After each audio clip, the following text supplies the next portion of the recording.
What are the 10 mistakes most beginners will do when starting to grow Nepenthes? It's totally fine to do mistakes, that's how we learn, that's a learning curve, and I did some. So in this video I will show you all the potential mistakes and hopefully it will prevent you to do the same mistakes. When I started Nepenthes, the first one, I think I killed it. For beginner reason, wrong water, wrong substrates, wrong watering. So don't be ashamed of sharing the mistakes you did and what you learn from it. It will help everybody and that's a good way to share knowledge. Mixing different species of carnivorous plants. Really a classic beginner mistake. That's because on the nursery they sell carnivorous plants, but they are not really aware what are their needs, where they come from, and they just put them in the same parts of the greenhouse. And beginners will think, oh, I could have like a big planter of various kind of carnivorous plants, that would be cool. The problem is they don't come from the same area, not have the same need of light, water on the roots. That's very different. That's really like mixing fish together. Let me explain. Imagine you have a fish tank and you go in an aquarium shop and you decide, oh, I will buy a discus. Then why not adding some other stuff randomly? Just you pick what you like and you just buy them. And then you assemble them at home in the same water. What do you think will happen? At least half of them will die, if not all, because some will require salt water, seawater, and some will require fresh water. So as you see, it's not possible to mix them properly. Some will thrive and some won't be happy, especially since some are from swamp. So really muddy area, muddy substrates and in full sun, and some will be from the forest, so they will like their bright shadow. So yeah, mixing them together, bad idea. Choosing the wrong species. It's a classic beginner mistake because usually you will go in a nursery and you will find a plant and it's a crush. You love it, you buy it, and then you bring it home and then you try to figure out what does it needs. Usually that's the other way around. You want to check your condition. Do you have temperature drop at night? Do you have warm nights, cold nights? Do you have a lot of humidity? Or is that drier? You search for what are your conditions and then you find a species that like it. That this way you will bring a plant that will already be accepting your condition, it will grow nicely and you will be happy. So once you have your condition, you know the temperature and humidity you have day and night, go on Tom's Carnivore website and check the needs of the species that you want. For example, if I go for a lowlander, Bicalcerata, as you see, level of the sea, really warm day and night. Here, so super warm that it will handle a lot of heat. Now let's see what we call an intermediate. So we'll change, let's say BBGA. Okay, so as you see, it's in the middle, so it's intermediate between the lowlander and the highlander. Speaking of which, highland, low EI. Low EI will handle a lot of cold during the night. So 48 Fahrenheit. So that's not a lot. The Bicalcerata, for example, would not grow in this condition. For example, me in Canada, it's cold during the night, especially like 6 months per year. Around winter, super cold. So the night temperature will drop. That's great for intermediate species, highland species, but for lowlander, the one that grows at the level of the sea, in the forest, humid and warm day and night. Those ones that could probably be grown outside in Florida won't like it here on my windowsill, because that's gonna be dry during winter, because of the furnace. I have to heat the place, and then it's gonna be cold at night, and then they will be stressed. So choosing the right species for your condition is really mandatory to have a great success with your plant. Inadequate lighting, that's a classic problem for beginner. Most of the time they will put the Nepenthes in not bright enough space, not enough light, because the greenhouse will tell them, oh, that's really like an orchid, avoid full sun, try a bright but not too bright area. And if the Nepenthes lack light, you won't have picture, it won't be carnivorous. So that's a very good problem for a carnivorous plant. So usually the inadequate light, the light problem, will be because it's lacking some light. But you can have the other way around. You did some research and you saw, oh, if there is no picture, it needs more light. I will add a lot of lights, and then you are too generous, and then it's sunburn and the plant is struggling because that's too much light. That's not like a Venus flytrap or Sarracenia that will be able to handle full sun for a few hours, if not all the day. So that's gonna burn the leaf. So not enough, no picture, too much, sunburn. You will have to find something in between. I want to quickly talk about extra light. I bought some extra light from Amazon and they were not good. At the eye, it looks similar, but when you use an app that measures the lux, that's this one, there is a lux meter, and then when you properly measure the lux, the power of the light, this one is 2500, but the regular one I use is almost 10,000. Poor drainage. Usually when you buy pitcher plants from a nursery, a random nursery, not the professional carnivorous plant nursery, it will be potted in peat moss. That's way too compact.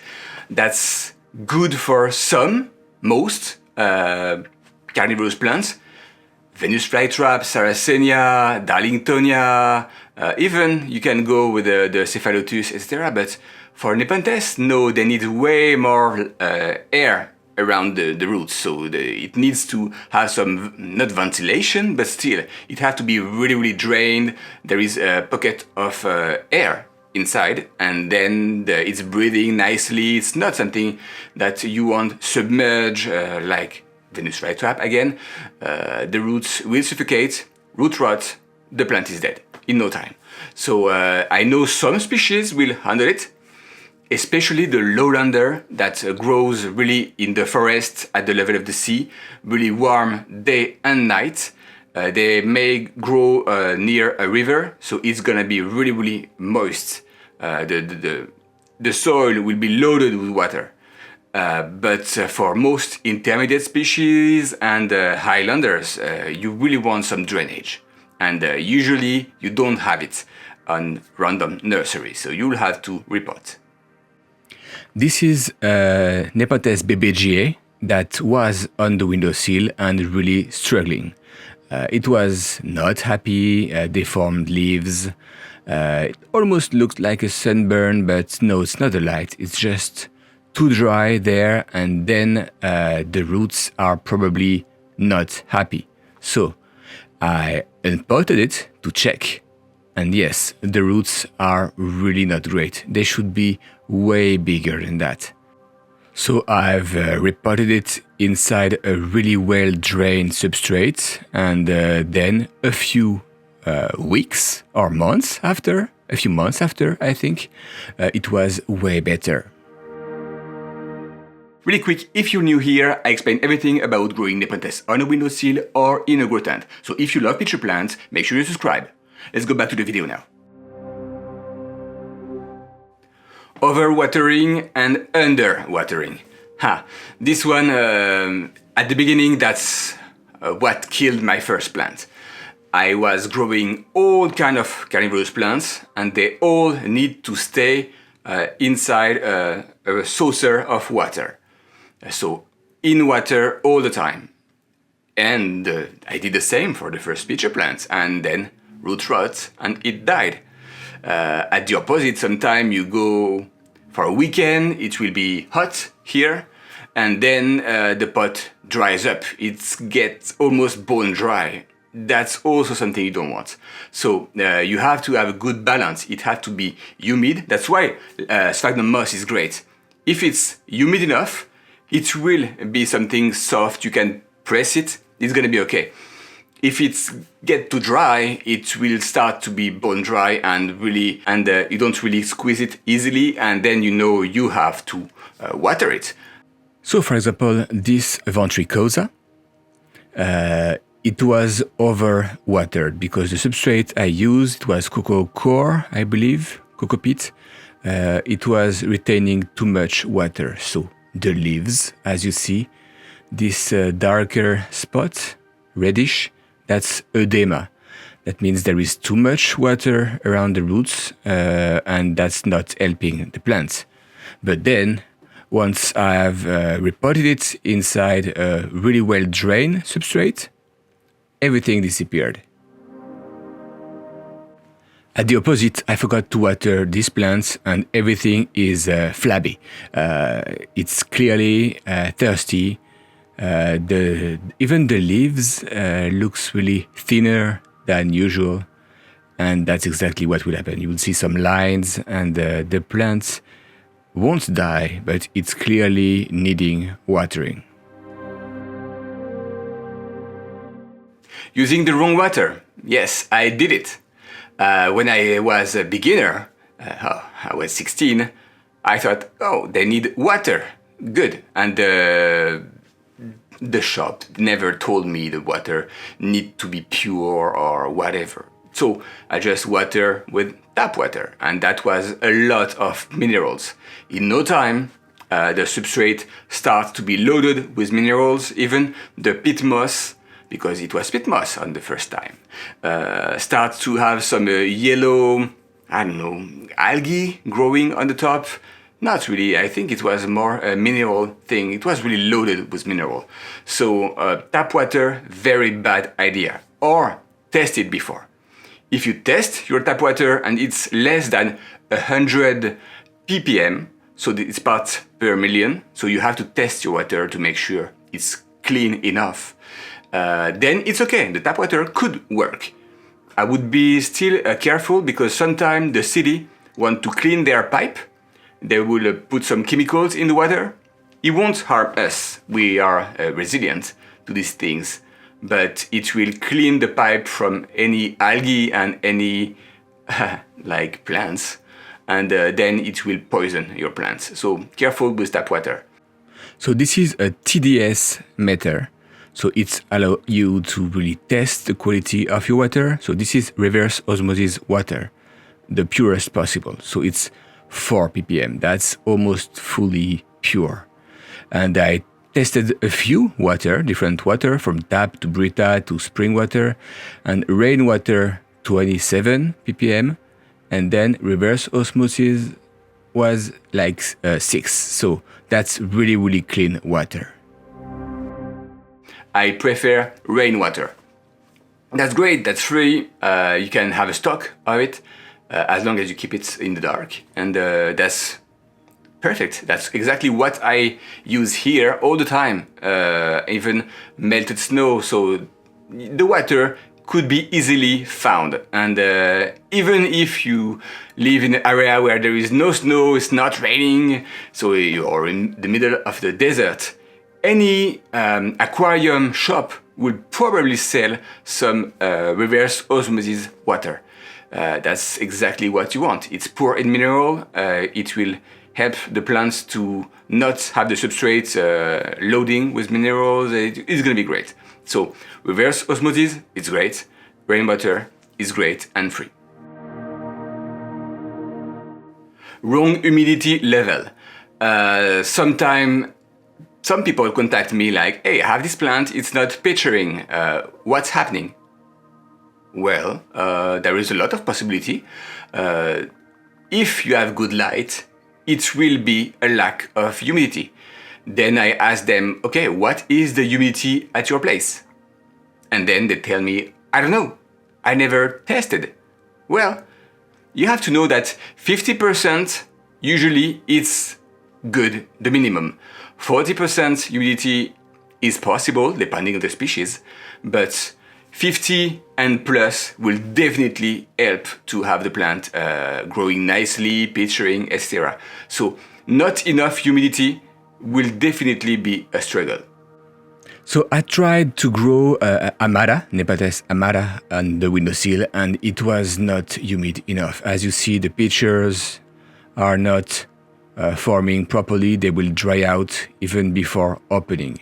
So I've put it on a higher humidity, and then within a month or two, it was picturing, and even it produced a basil. So that's clearly needing more humidity.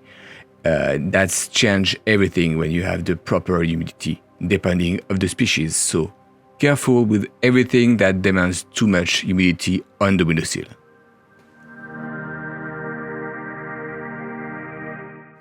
Improper feeding. Know that your plants do not need to eat to stay alive and grow.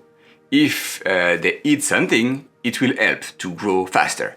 But a lot of beginners want to have their plant growing fast. They want the big picture now. So it's like go, go, go.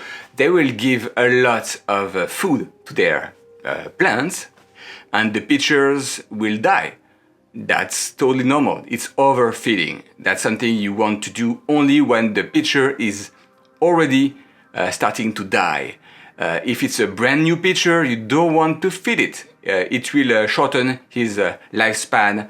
So that's a classic mistake for beginner, wanting to grow too fast and giving too much food. So when a pitcher ages, it will die from the top. If it dies from the center, it's because something mold rot inside. And sometime half of the pitcher will stay alive to consume the nutrients inside the pitcher for a long time. This one, I overfeed it on purpose because it was already drying from the top and it was not good looking. So let's sacrifice this one. I overfeed it, it will dry. Just as this one. Same. At least it dies faster. And then the bottom can stay for a long time alive to consume all the nutriment inside the pitcher. As you see here, everything is almost dead except the bottom. It will take probably weeks to months. So for the food, you can give any kind of insect you find or kill. Wasp, for example, if I'm outside and some wasps are really bugging us, I will just kill them. And that's it. That's going to be food for the plants. And really to feed, you have nothing to do. You literally dump everything inside the pitcher and that's good enough. It will be dissolved and the nutrients will be taken by the plants. This one is starting to die. As you see, the lid is already drying. So I will have a lot of time to feed this big pitcher before it dies. So I won't overfeed it right now, but soon, when it will be halfway, I will definitely feed it more. This one is tricky because that's something not obvious.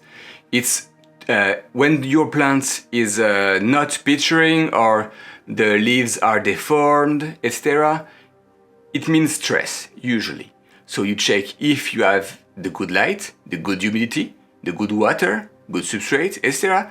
But when everything is fine and your plant is keep getting these deformed leaves, it's struggling, not picturing, you want to check for pests. The classic beginner mistake would be just think that, oh, I don't see anything, there is no pest. No, really take a moment, check under every leaf, especially the new one, if you have some pest. And by pest, I mean thrips. Usually they are the one attacking Nepenthes. And you really want to spot them early because they will spread like fire on your collection. You want to cure the plants fast and for good. Like, don't hesitate to treat the plants for 10 days or more just to make sure every thrips is dead. Even one single thrips could just bounce back this population and having another infestation. But not checking for pests is a good beginner mistake that most of us did at first, because it's rare and every plant will react differently. Some will change color, some won't feature, some will have deformed leaves. It depends. I had thrips and some plants were really looking different compared to the other one. Different symptoms, but it was the thrips. And finally, a change in the conditions. In the wild, the plants do not move, so nothing really changed. But if your plants were shipped a few weeks ago or even months ago, it will need to adapt to your condition. If your plant was outside during summer and you bring it inside for winter, it will need to adapt again. If you change your plant, actually, even from a sunny windowsill to a less sunny windowsill, that will also be a problem. So the plants will always adapt and it needs time to adapt to the new condition. So now I will ask you a question. Please, in the comment, write the beginner mistake that you did and how you solved it. This way everybody will learn from each other, and that's going to be a good beginner friendly tutorial. And speaking of which, if you want the best Nepenthes tutorial around, here is a video for you. If you have any comment, please shoot in the comments, and until next time, happy growing!